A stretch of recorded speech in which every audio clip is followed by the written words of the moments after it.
여러분 안녕하십니까? 검찰이 양승태 전 대법관을 47개 혐의로 구속 기소하였습니다.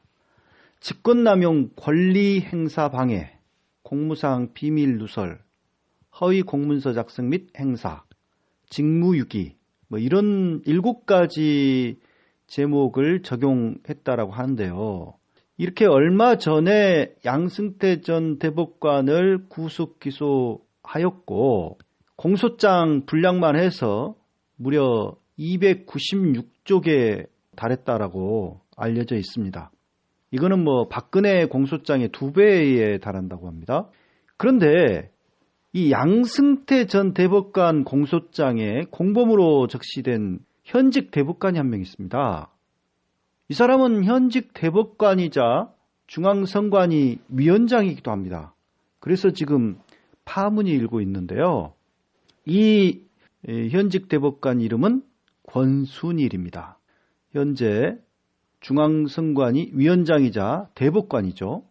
도대체 어떻게 이 권순일 대법관이 이렇게 사법농단 공범으로까지 적시되었고 그가 현직 대법관이자 중앙선관위 위원장 위치에 있는데 이렇게 그 양승태 공범으로까지 적시된 그 사람이 현직에 그대로 있어도 되는 건지 오늘 좀 이야기를 좀 나눠볼까 합니다. 김명수 대법원장이 12일 양승태 전 대법원장 그 기소와 관련해서 그 대국민 사과를 했죠. 그러면서 이 사법농단에 연루된 판사들 있지 않습니까? 그 판사들을 추가로 징계 검토하겠다 이런 이야기를 했어요. 그 워딩 그대로 좀 옮겨보면은 이렇습니다. 검찰 최종 수사 결과를 확인한 뒤 추가적인 징계 청구와 재판 업무 배제도 검토하겠다 이렇게 말했어요. 그런데 11일 그 추가 기소된 임종원 전 법원 행정처 차장 그 공소장에 무려 100명이 넘는 판사 이름이 나옵니다. 근데 이 100명이 넘는 판사들은 현재 그 사법농단에 직접 연루돼 있으면서도 아무런 제재를 받지 않고 재판 업무를 하고 있다라고 그래요. 이게 참 기가 막힐 노릇인데 그들이 그렇게 사법농단에 연루돼 가지고 재판을 진행을 하는 그 재판을 도대체 누가 수긍을 할 수 있겠냐고 한국일보가 사설에서 문제 제기를 하고 있습니다. 맞는 말이죠. 근데 특히 현직 대법관, 그러니까 일반 법원 판사, 부장판사 이런 사람들이 아니고 최고 법원이라고 하는 대법원, 최고 권위를 법원 중에서 가지고 있다라고 하는 이 대법원 대법관. 그 대법관이 사법농단의 공범으로까지 있는 참 기가 막힌 상황입니다. 자, 그러면 권순일 씨가 언제 중앙선관위 위원장이 되었는지 좀 살펴보니까 김명수 대법원장이 권순일 대법관을 중앙선관위 위원장으로 지명한 시기가 바로 2017년 12월 2일이네요. 전 그 중앙선관위 위원장 김용덕 대법관이 대법관으로서의 임기가 끝났어요. 그러니까 끝나는 그 즈음에 김명수 대법원장이 그 후임으로 권순일 씨를 지명한 거죠. 중앙선관위 위원장으로 지명을 한 거예요. 정확히 이야기하면 2017년 12월 2일이 되겠습니다. 중앙선관위 위원장, 이 중앙선관위 위원장을 대법원장이 지명을 했다. 이렇게 지금 제가 말씀을 드렸는데 이게 지금 어떻게 된 건지 법적으로는요. 원래 선거관리위원회법에 따르면은 위원장의 경우 각급 선거관리위원장은 당해 선거관리위원회 위원 중에서 호선한다라고 되어 있습니다. 그러니까 그 위원들이 투표를 하든지 해가지고 그 위원장을 뽑는 거죠. 그리고 그 위원장의 역할은 무엇이냐, 직무는 무엇이냐, 위원회를 대표하고 그 사무를 통할한다라고 그 위원장의 직무에 대해서 규정을 합니다. 그리고 그 각급 선거관리위원회 위원회의 임기는 6년으로 한다라고 돼 있어요. 6년으로. 그러니까 중앙선관위 위원이자 위원장의 임기도 그 6년이야 될 건데 중앙선거관리위원회는 위원들이 관행적으로 임기가 3년입니다. 이게 이제 참 이게 관행이 많다라고 하는 게 참 놀라운 사실인데요. 이게 법령으로 분명히 위원 중에 위원장을 어떻게 한다고요? 호선하게 돼 있지 않습니까? 뽑게 돼 있어요. 그런데 관행적으로 대법원장이 지명한 사람을 위원장으로 선출한다라고 합니다. 그러니까 대법원장이 누구를 지명을 하냐면 대법관 중 한 명을 지명을 해요. 그러면 이제 그 사람을 국회 인사청문회를 거쳐서 위원장으로 중앙선거관리위원회 위원장으로 위원들이 관례에 따라 관행적으로 뽑습니다. 그러니까 대법원장의 지명이 사실상 임명이나 다름없는 그런 시스템이라고 할 수가 있겠죠. 법으로는 호선을 하지만 호선은 형식적인 것이고 사실상 대법원장이 지명한 사람을 위원장으로 세운다라고 하는 것을 알 수 있습니다. 그래서 권순일 씨가 대법관으로 재직을 하고 있던 2017년 12월에 김용덕 대법관 후임으로 중앙선거관리위원회 위원장이 된 것이죠. 김영수 대법관이 지명을 해서 인사청문회 거쳐서 중앙선거관리위원회 위원장이 되었습니다. 자, 여기서 우리들이 좀 한 가지 짚어야 될 것이 뭐냐면은 선거관리위원회가 뭘 하는 곳이냐라고 하는 겁니다. 너무나 당연한 것은 말 그대로 이름 그대로 선거를 관리하는 기관이죠. 어떤 선거를 관리를 합니까? 공직선거를 관리를 합니다. 공직선거. 물론 이제 선거관리위원회에 그 위탁을 한 선거들도 선거관리위원회가 관리를 하죠. 예를 들면 조합장 선거 이런 선거 있지 않습니까? 각급 대학의 총학생회장 선거까지도 위탁을 하면 관리를 해줘요. 그런 것은 사실상 이제 선거관리위원회의 주요 업무는 아니고 실제 주요 업무는 공직선거와 국민투표입니다. 이 공직선거와 국민투표를 공정한 관리를 통해서 차질 없이 그렇게 선거를 치르게 하는 그것을 사명으로 하는 기관이 선거관리위원회라고 할 수가 있겠습니다. 그러면 선거관리위원회는 바로 이제 그 공정한 선거관리, 또 정당에 관한 사무도 관장을 해요. 선거관리위원회에서. 그래서 정당 이름 등록부터 시작해서 국회의원들의 후원금 이런 것까지도 다 선거관리위원회의 허락하에서 이렇게 진행이 되고 정당의 어떤 보조금, 국가의 보조금 같은 경우도 선거관리위원회를 통해서 다 집행이 되죠. 그래서 선거관리위원회가 크게 공직선거와 정당에 관한 사무를 관장하는 기관이라고 하는 것이죠.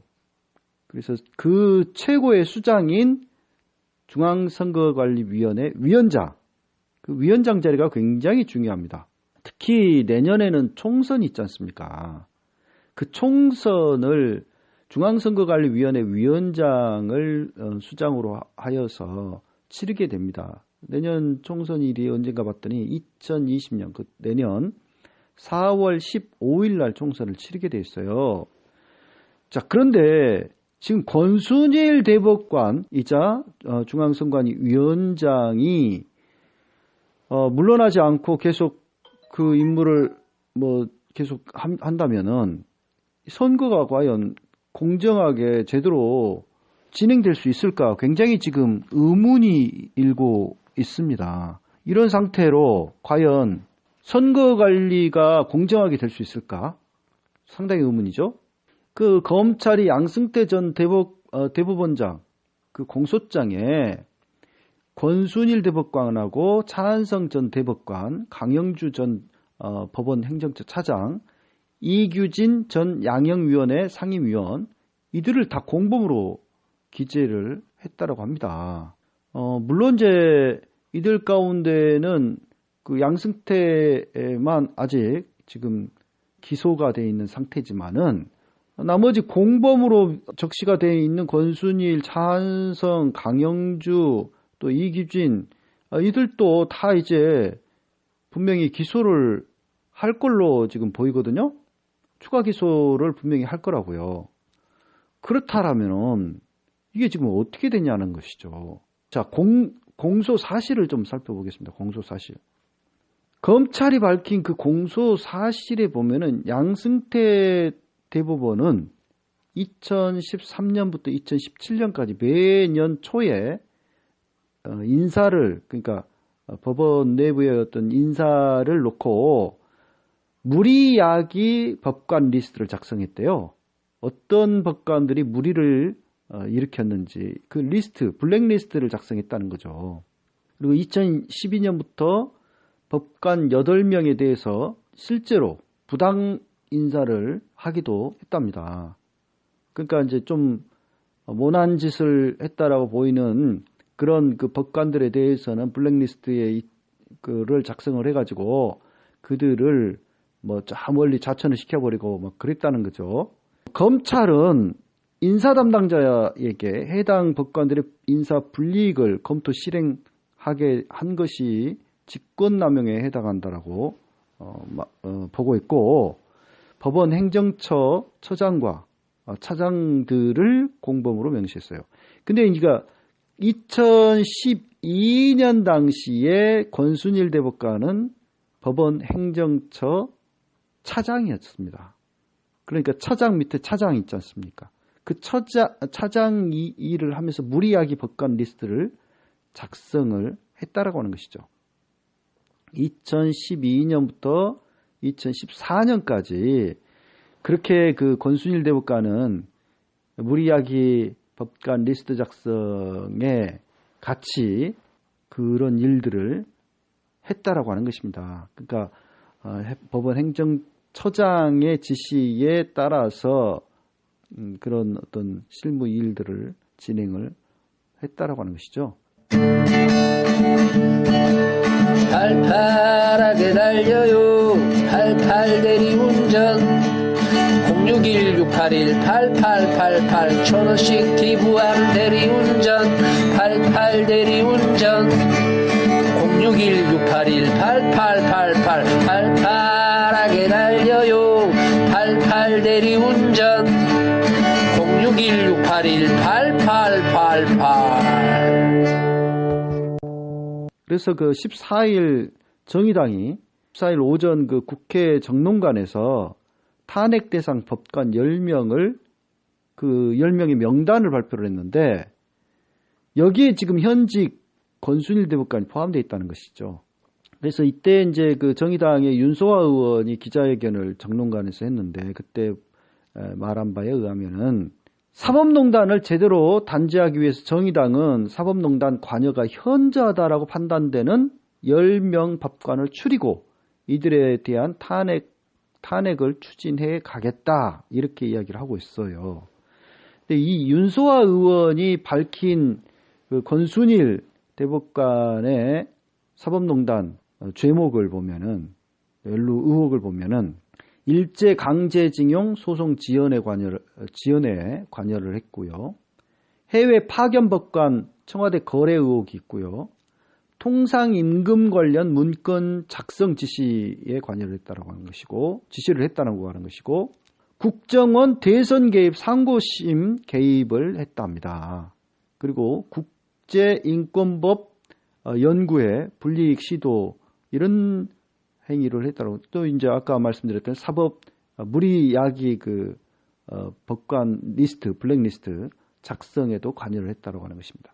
이게 이제 이런 그 굉장히 여러 가지 그 사법농단 사건에 관여를 한 대법관이었다는 사실을 우리가 좀 알 수 있습니다. 그러니까 지금 그 탄핵 대상으로 뽑힌 10명 추려서 이들은 너무 심한 자들이다라고 이렇게 정의당이 뽑은 그 탄핵 대상 법관 10명 중 최고의 탄핵을 1순위로 당해야 될 법관은 권순일 대법관이라고 하는 것이죠. 너무 심한 사법농단 저지르는데 관여를 해왔다고 하는 것입니다. 권순일 대법관을 비롯해서 나머지 이름만 이야기를 한다면 이규진, 이민걸, 임성근, 김민수 마산 부장판사, 박상은 창원지법 부장판사, 정다주 울산지법 부장판사, 시진국 통영지원 부장판사, 방창현 대전지법 부장판사, 문성호 서울중앙지법 판사, 이들이 다 이게 탄핵 대상 법관들이라고 하는 것입니다.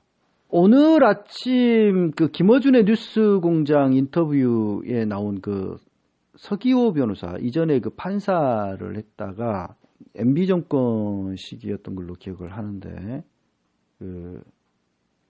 그때 뭐 미운털이 박혀가지고 판사를 그만두고 국회의원으로 활동을 했다가 지금은 변호사가 된 그 사람이죠. 이분이 말한 바에 의하면은 김어준 씨하고 인터뷰에서 기소된 대법관들은 법관 블랙리스트를 만들어서 관리해왔다라고 이야기를 하면서 작성자 중에 현직 대법관인 권순일 대법관, 이 권순일 대법관은 2012년부터 행정처 차장으로 있을 때 양승태 대법원장의 지시에 따라서 여러 가지 사법농단 그리고 법관 블랙리스트 작성에 관여한 공로를 인정받아서 대법관이 된 케이스다. 이렇게 이야기를 하고 있어요. 그리고 블랙리스트 작성 당시 권 대법관은 행정처 차장으로서 처장 밑에 바로 실무를 담당했던 사람이기 때문에 당연히 관여가 되어 있다라고 하면서 권 대법관은 현직 대법관이 기소돼 재판을 받아야 할 상황이기 때문에 기소된 순간 또는 기소되기 전이라도 대법관직에서 사퇴해야 한다라는 주장을 하고 있습니다. 그러니까 현직 대법관이 현직 판사가 재판을 하는데 그 재판을 받는 그런 상황은 일어나서는 안 된다고 하는 것이죠. 그러니까 당장 사퇴하고 물러나야 된다는 것입니다. 대법관이 자신의 한참 후배 판사의 재판을 받는다? 물론 이제 후배나 뭐 선배나 뭐 재판을 받을 수 있습니다. 얼마든지. 그러나 대법관 신분, 현직 대법관 신분, 최고의 그 상급 법원인 대법원의 대법관, 이 대법관이 하급심 재판관에게 재판을 받는 현직이, 그거는 앞뒤가 안 맞죠. 전혀 말이 안 되는 거죠. 그렇기 때문에 대법관직을 사퇴를 하고 재판을 받는 게 맞는 것이죠. 대법관직을 물러나야 할 뿐만 아니라 지금 중앙선관위 위원장 자리도 빨리 물러나야 됩니다. 중앙선관위 위원장 자리에 그대로 있으면서 재판을 받으면서 또 내년 4월 있을 총선을 치른다? 이게 지금 말이 되냐는 거죠. 전혀 있을 수가 없는 일이죠. 그것은 물론 이제 권순일 씨는 어찌 됐든 이런 그 언론의 질타가 이어지면서 곧 물러나지 않을까, 자신이 아무리 그 버티려고 해도 그게 용납은 안 될 거라고는 생각을 합니다만은, 여기서 지금 언론들이 다루지 않는 부분을 제가 이야기를 좀 할까 합니다. 이 정도는 지금 다 언론들이 지금 간헐적으로 이야기를 하고 있는 대목이고, 우리가 지금 짚어야 될 것은 앞서 중앙선관위 위원장을 대법원의 그 대법원장이 지명을 하고 관행적으로 그렇게 지명된 사람을 중앙선관위 위원장으로 그렇게 호선을 한다라고 하는 사실, 이것도 상당히 문제가 있는 것이죠.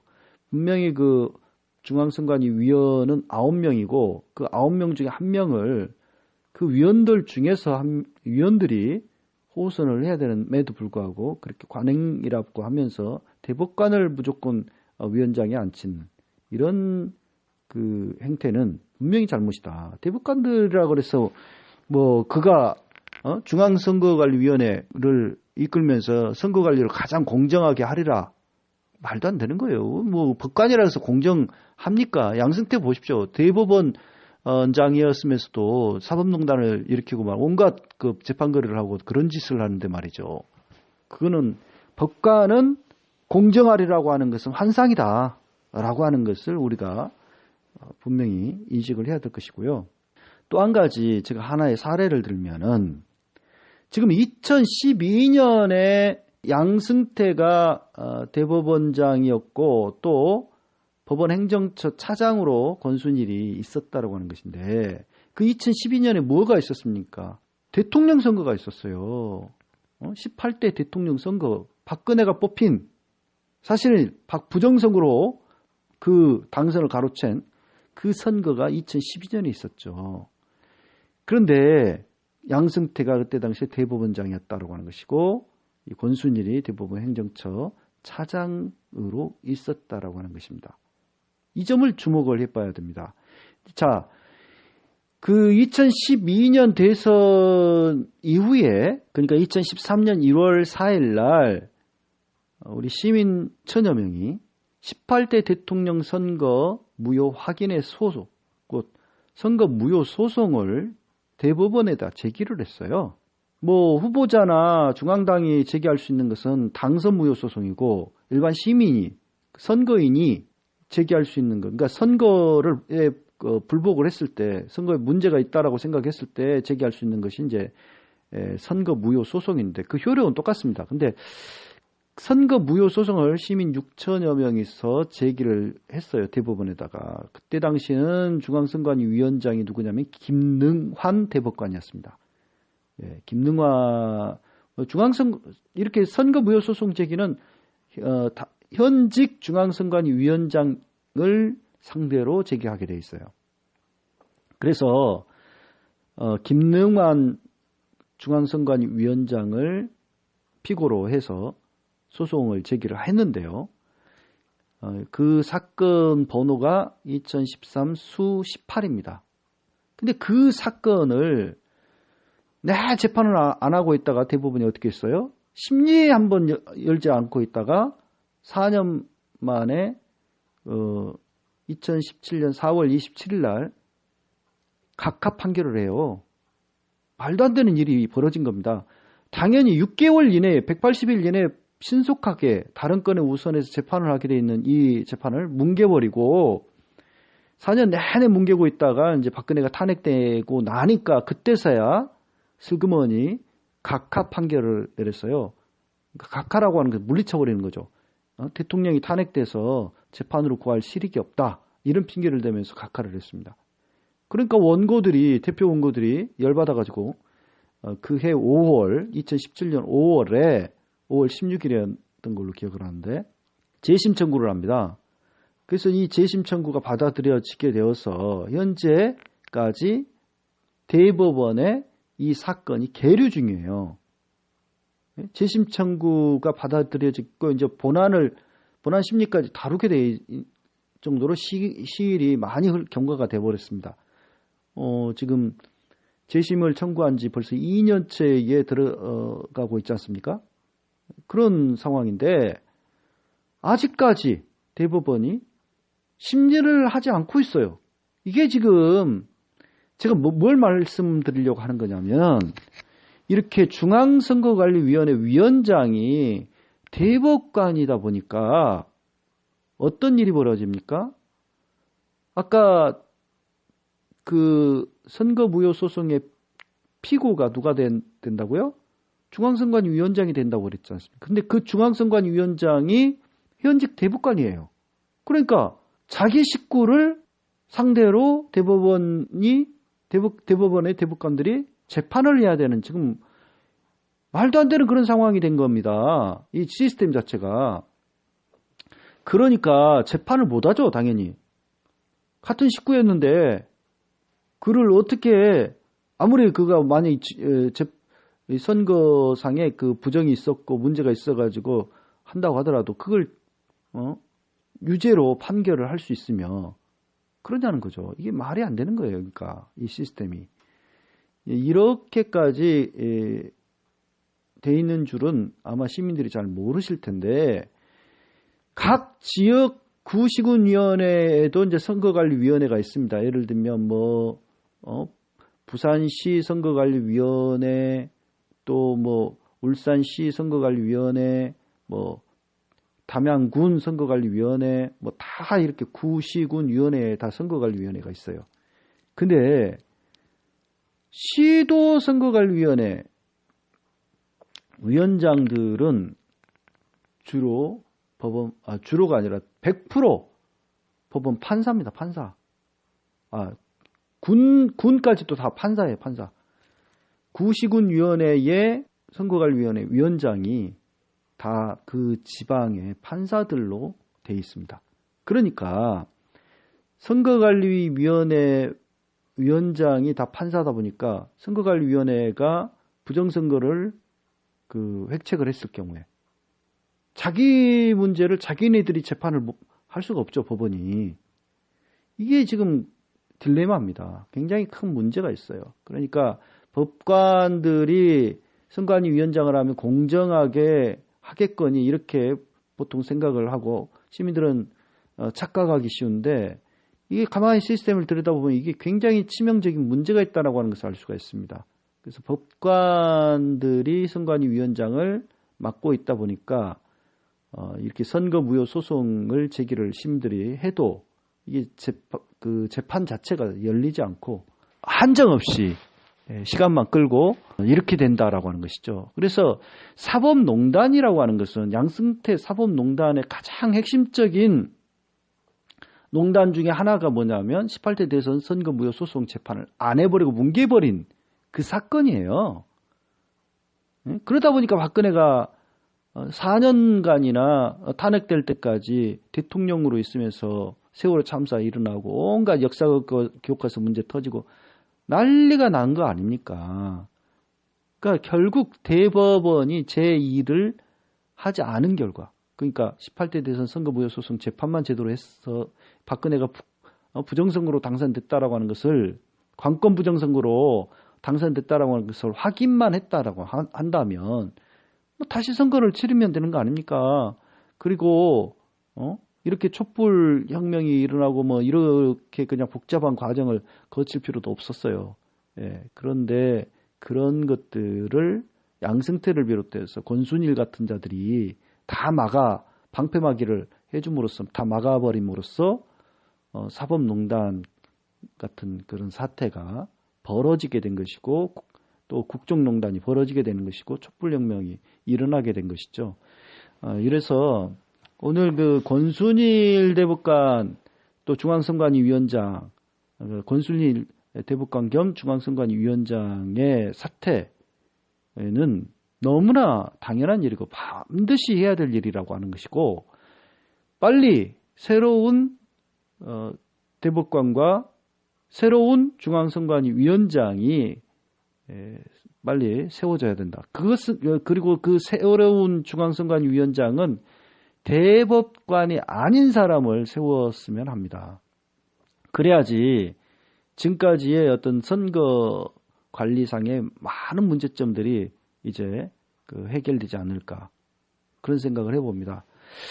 이런 부당한 불합리한 선거관리위원회 위원장을 세우는 법관들로 세우는 법관들로 이 선관위를 비롯해서 각 구시군위원회 선관위 위원장을 세우는 일들은 이제 종식되어야 한다라고 하는 사실을 다시 한번 강조를 드리면서 오늘 방송을 마치도록 하겠습니다. 감사합니다.